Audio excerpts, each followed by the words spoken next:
Bible Believers Fellowship airs a half-hour Bible study program each week.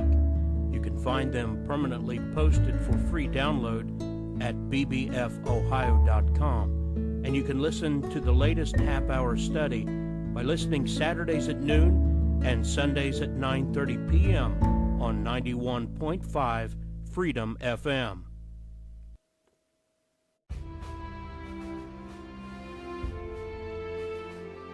Welcome to Bible Believers Fellowship and the ministry of bbfohio.com and the conclusion of our two-part study of the Genesis Gap. We will be posting this message along with others from this ministry and with materials from other teachers on a page titled The Genesis Gap on our website at bbfohio.com. Be sure to visit and bookmark that page for future reference. And please be sure to tell other Bible students that you know about this free resource. We have regular listeners now from all 50 states and dozens of different nations who read our articles, watch the video messages, and download our audio MP3 messages and share them with others around the world. We left off on part 1 as we listed the huge number of Bible teachers who have taught on the biblical doctrine of the Genesis Gap. This list demonstrates the point being made that a falling away from this biblical truth proves to demonstrate how that the end-time churches are embracing new Bibles and teaching new doctrines, which is producing a terrible void and pervasive ignorance among professing Christians today. Our purpose is to fight error and to help others come out of ignorance by teaching the King James Bible. And we will now join this study in progress at this point. This is the conclusion of our message presenting the Genesis Gap, Genesis chapter 1, verses 1 and 2. Now, I gave you that preference, and I'm not going to name all these, but you can make a list. These are the guys. If you listen to any of those men, you heard the gap. Now, just look at that, and I'm telling you, that's fundamentalist Christianity in America up until the last couple of decades. These were the men that God raised up. These were the leaders of the Church of Jesus Christ in the United States of America and around the world. And they all teach the gap. And even their churches that they pastored have abandoned their Bible and their doctrine. Amen. So if you want to see that again later, I can put that back up. But most of those names are very recognizable to you. And J. Vernon McGee is on the radio still around here. Eu cresci ouvindo meu pai falar em Oliver B. Greene. Certamente você já escutou falar em George Muller, o gigante da oração. Les Feldeck está na TV. J.R. Church acabou de falecer. Gary Eastman, que acabou de assumir um ministério, ainda ensina isso. Se você realmente pesquisar e se deparar com esses caras, descobrirá quem eles são. Kurt Hudson, do Espada do Senhor. Já ouviram falar no Espada do Senhor? Vamos seguir aqui. Mais tarde, vocês podem rever isso. De qualquer forma, eu coloquei isso também em nosso site. Mariah me deu uma mãozinha. Então, estamos estabelecendo uma página exclusivamente sobre o intervalo. Nossas mensagens estarão no topo e logo abaixo deixaremos 2 e-books grátis.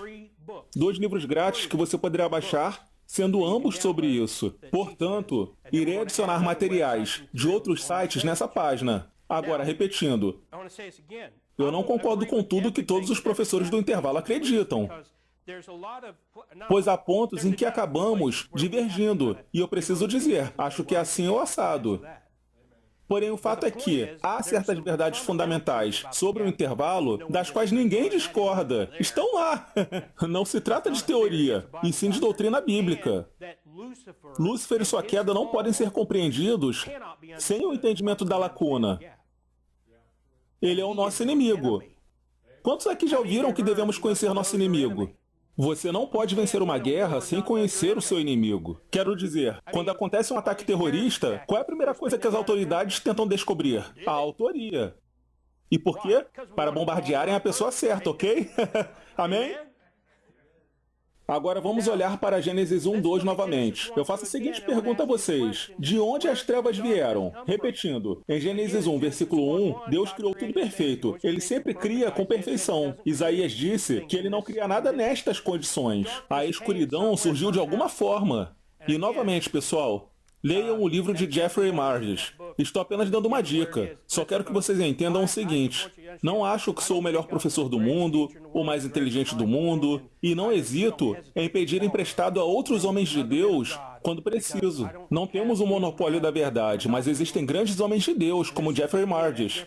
Naquele livro ele escreveu grandes coisas, como por exemplo esta, abre aspas. Penso que quando é feito um estudo mais aprofundado das circunstâncias em que Deus usa uma inundação, como por exemplo em havia trevas sobre a face do abismo e o Espírito de Deus se movia sobre a face das águas, encontramos algum tipo de julgamento em execução. Quem diz isso é Jeffrey Marges, mas particularmente eu concordo com ele. Acho que Gênesis 1:2 mostra um ato destrutivo de Deus. Esse é o propósito. Trata-se de um ato divino destrutivo, não construtivo. É nisso que acredito e acho que a Bíblia corrobora isso. As trevas, pesque essa, as trevas estão de alguma forma conectadas à traição contra Deus e contra Cristo. Foi assim quando Cristo estava na cruz. Havia trevas. O poder das trevas pertence ao diabo. E Deus usa trevas literais para ilustrar isso. As trevas mostradas em Gênesis certamente indicam que Satanás traiu a Deus em algum momento entre os 2 primeiros versículos. Agora, vamos estudar essa outra mensagem contida em Isaías 14 e Ezequiel 28. Isso aqui estava nas notas do livro de Jeffrey Marges. E sobre Gênesis 1:2, ele fez a seguinte pergunta: o que é a face do abismo? Não é as profundezas do oceano, e sim as profundezas do espaço, pois está congelado. Diga-me onde encontro um oceano congelado. Você responderá, na Antártica e no Ártico, certo? Eles têm gelo flutuando no topo do oceano. Mas perfure ele e você encontrará mais oceano. Se fosse uma referência aos oceanos, teríamos gelo nas profundezas deles. Você iria para a Antártica ou para o Ártico e encontraria gelo no fundo, não no topo. Jó 38:3. Quero que você vá até lá, pois precisa marcar isso em sua Bíblia, se você costuma marcá-la. I know some of you are afraid you might get, lightning strike if you mark your Bible, but trust me, I'd been dead a long time ago if that's the case. Yep. Mark your Bible. Most of us have photographic memory, amen? But most of us are short on film, amen? So that's why we take notes. I don't know about you, but I forget more than I learn.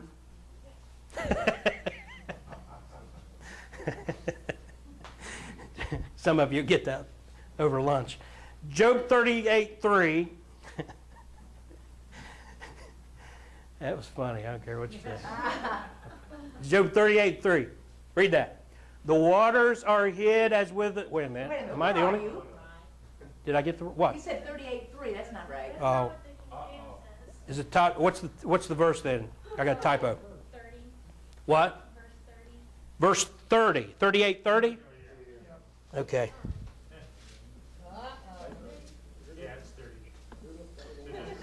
I was going to say, what? Now no one will ever believe I'm infallible. You were just testing us, Greg.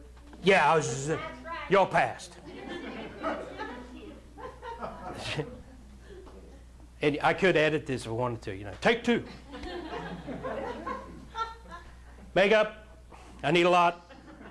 Job 38:30, read it with me. As águas estão escondidas como com uma pedra, e a face do abismo está congelada. Isso se refere a um abismo congelado. E neste contexto, bem, vamos deixar isso aqui para depois. A outra questão para onde eu quero que você olhe está em Lucas capítulo 8, do versículo 30 ao outro versículo aqui, 30, 31 e 33. Leremos Lucas 8.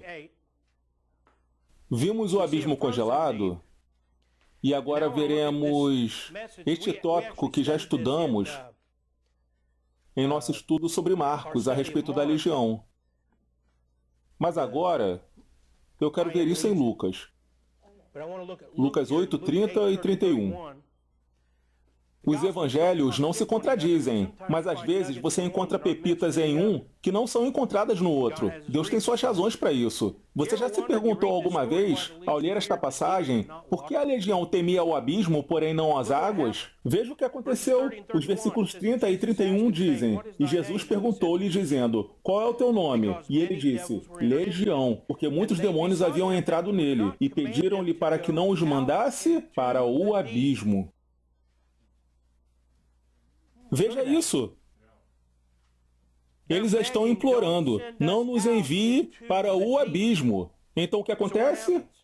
Então os demônios saindo do homem entraram nos porcos. E o que eles fizeram? E a manada correu violentamente a um lugar íngreme, para o lago, e se afogaram. Se aquele abismo dizia respeito a águas, como explicar isso? Aqueles demônios entraram nos porcos e correram para um lago. Abismo não se refere ao oceano. Se refere ao espaço sideral. Algo lá fora. Não apenas o espaço sideral, mas algo lá fora. Há algo sobre isso que se relaciona com o abismo. De qualquer modo, iremos postar em nosso site uma mensagem de David Peacock, pastor de Jacksonville, Flórida, chamada The Deeps. Acho que ela está disponível no Vimeo também. Se você acessar o Vimeo, pesquise por ela. Eu criei nisso por anos. Mas nos últimos anos mudei meu pensamento a respeito, pois, sabe, eu costumava dizer, poxa, eu ensino isso, sabe, que eles entraram nesses porcos e correram para a água se afogando porque talvez Jesus soubesse que eles iam fazer aquilo, sabe, algo como uma pegadinha. Quer dizer, eu não tinha uma explicação para isso. Ele está nos dizendo que se você não pensar biblicamente, se você apenas tenta descobrir as coisas por conta própria, eu, por exemplo, se não penso biblicamente, se apenas o Greg pensa, o Greg acaba fazendo uma confusão danada. Mas se você pensar na Escritura através da Escritura, você entende a lacuna e o abismo presentes nela. Espere um minuto. O que esses demônios queriam na água? Pergunte a si mesmo, quantas vezes você verá uma conexão, e eu te direi apenas que comece olhando para o diabo saindo da água no Apocalipse. E depois te direi que observe como toda atividade alienígena, que é demoníaca, está conectada com a água. Conecte os pontos, escritura com escritura, e tire sua conclusão. Não comece pela conclusão, ou acabará como Jack Van Impe.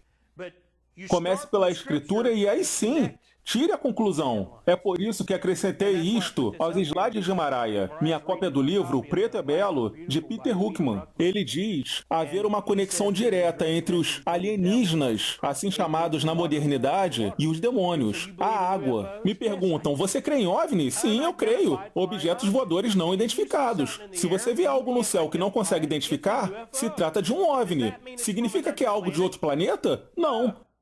Apenas significa que é um objeto, está voando e não dá para identificar. Portanto, a questão é, do que se trata? É onde começamos a ver uma mistura de respostas. Por exemplo, eu creio que o governo age nos bastidores com Black Ops, Homens de Preto e um orçamento negro. Está tudo nos bastidores, em uma pequena parte do governo oficial, está nas organizações das Nações Unidas, está em algo de escala mundial. Existe algo acontecendo nisso. E se você apenas fizer a sua pesquisa, você começará a ver essas coisas por conta própria. Você verá o envolvimento de alienígenas nisso tudo. Alienígenas? Sim. Qualquer coisa ou pessoa que não pertença ao lugar onde estamos é um. Quem sai do México e vem pra cá é um alienígena ilegal, um alienígena humano. Aí você me pergunta, o que é essa criatura alienígena que aparenta ser um alienígena do espaço sideral? É mesmo do espaço sideral? Bem, sim e não. Quero dizer, demônios podem ir ao espaço sideral e voltar, entende? Quando alguém fala,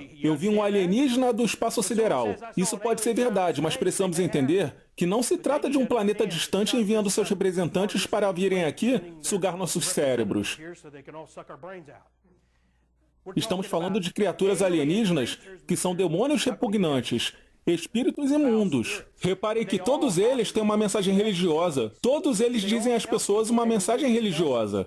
Isso não é sobre ficção científica, pessoal. É sobre o plano de Deus através dos tempos e a luta de Satanás contra ele. Essa é a guerra nos bastidores.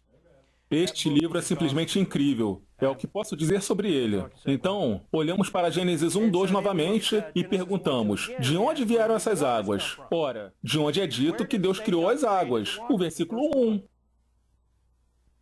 Simples assim. As águas não vieram de qualquer lugar depois de Gênesis 1, versículo 1. Água nada mais é do que hidrogênio e oxigênio combinados. Espero que isso não seja uma informação nova para ninguém aqui. Mas eu tinha que lembrar isso, pois se trata de uma criação. Não surgiram simplesmente do nada como os cientistas costumam afirmar que foi o surgimento de todo o universo. Isso teve que ser criado antes de Gênesis 1:2. Não pode ter sido criado durante a criação de 7 dias, há pouco mais de 6.000 anos. Já tinha de estar lá. Então, este julgamento por dilúvio está descrito em 2 Pedro 3, de 4 a 7, que já lemos. Nós vimos o início da criação, os céus de antigamente, a terra nas águas e saindo das águas. Não descreve a terra inteira debaixo d'água, e sim que ela está fora da água e na água. No dilúvio de Noé, eles ficam 40 dias dentro daquele barco durante a inundação e mais 120 dias antes dele soltar os pássaros, sendo que tudo estava debaixo d'água naquele momento. Portanto, é uma situação diferente o que vemos aqui. Diferente. O mundo que estava então, os céus e a terra que existem agora.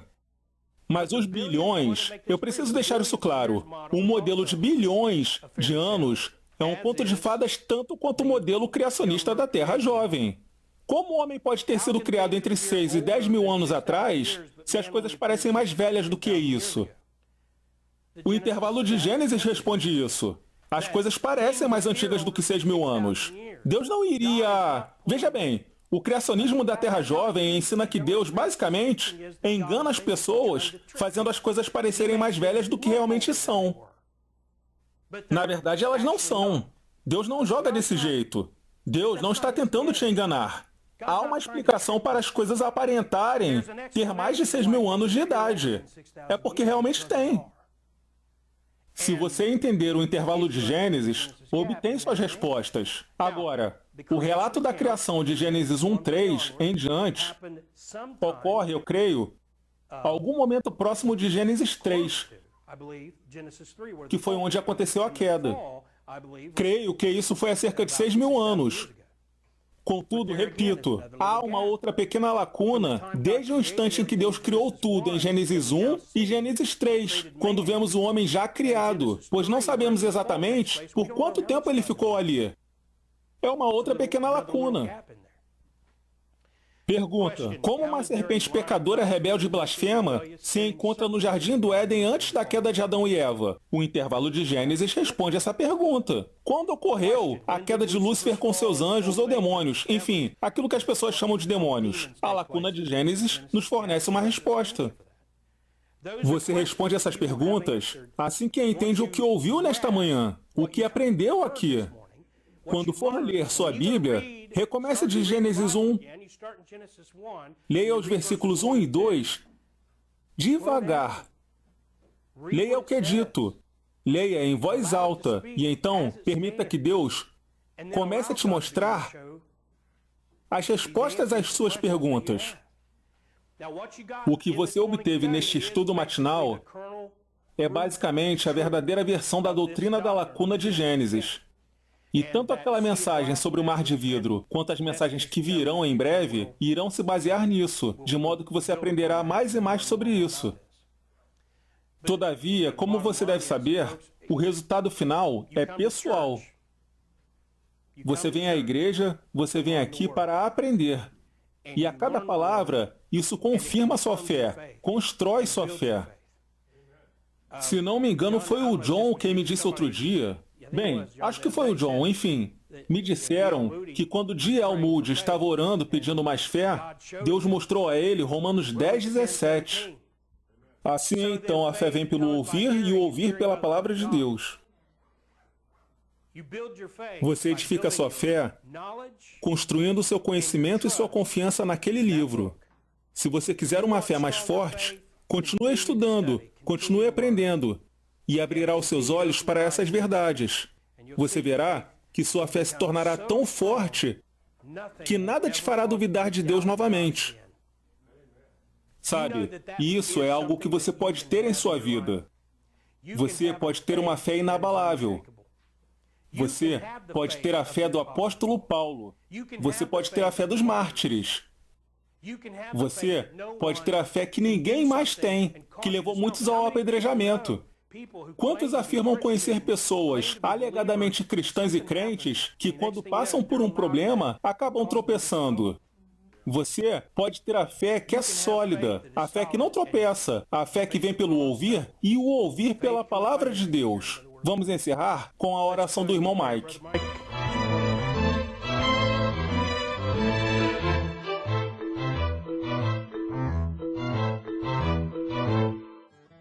Once upon a time, there was nothing. That's right, nothing. And it exploded. You see, Darwinian science teaches that space, time, and matter are not eternal. So at some point, there had to be nothing. And since Darwinian science denies any sort of creator God, then we are back to nothing.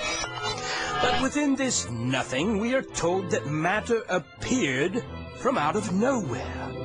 So nothing produced matter from out of nowhere. But not just a little matter, but all the matter that ever has been or ever will be appeared in the form of a tiny speck. So let's start there. Once upon a time, long, long ago, there was a tiny speck. That's all there was.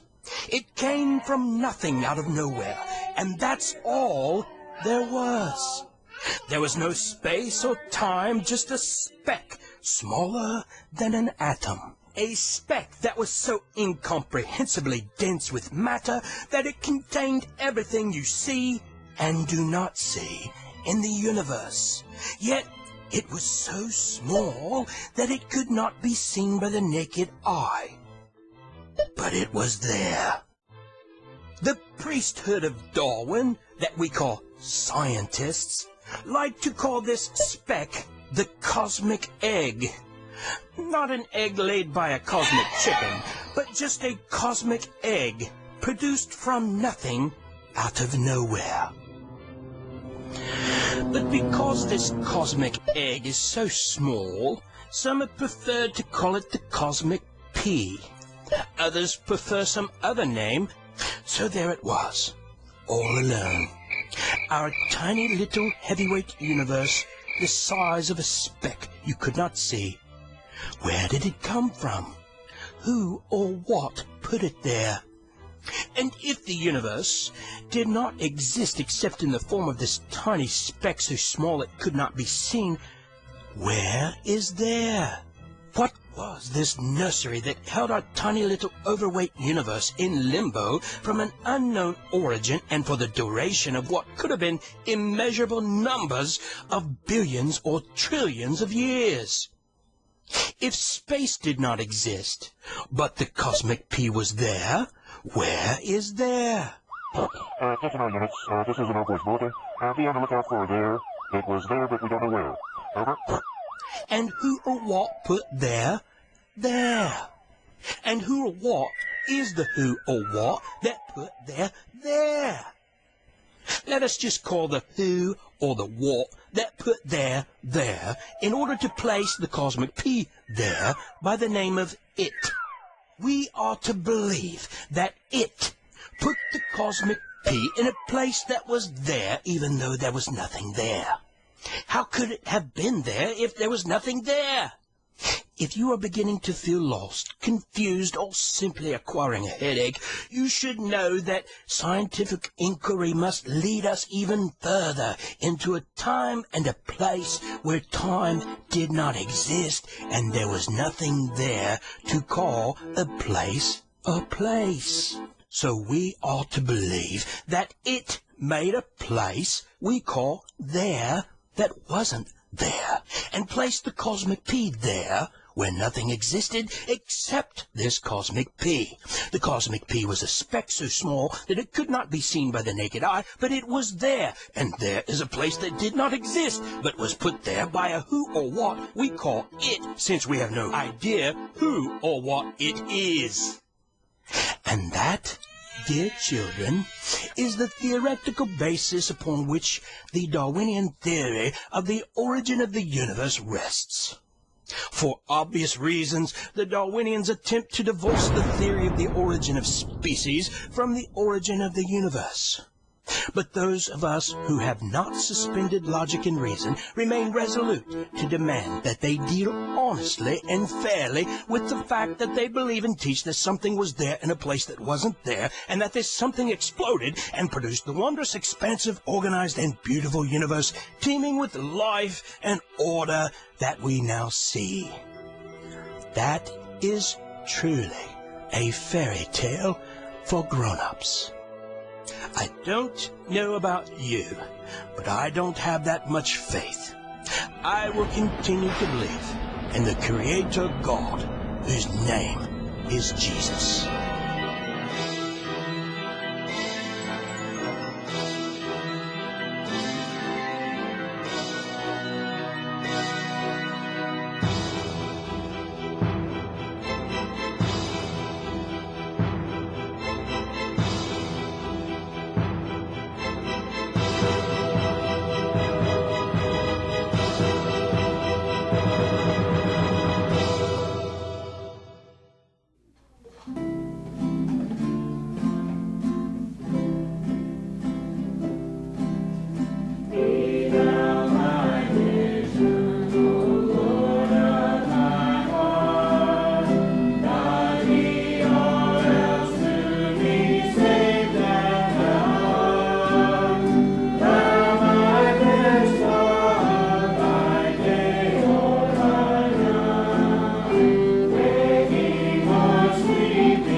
Be sure to visit our website at bbfohio.com for links to hundreds of audio and video messages, as well as articles, links, and other free resources, and a new bookstore being developed offering additional items. This message was brought to you by Bible Believers Fellowship. I am Pastor Greg, and we thank you for listening.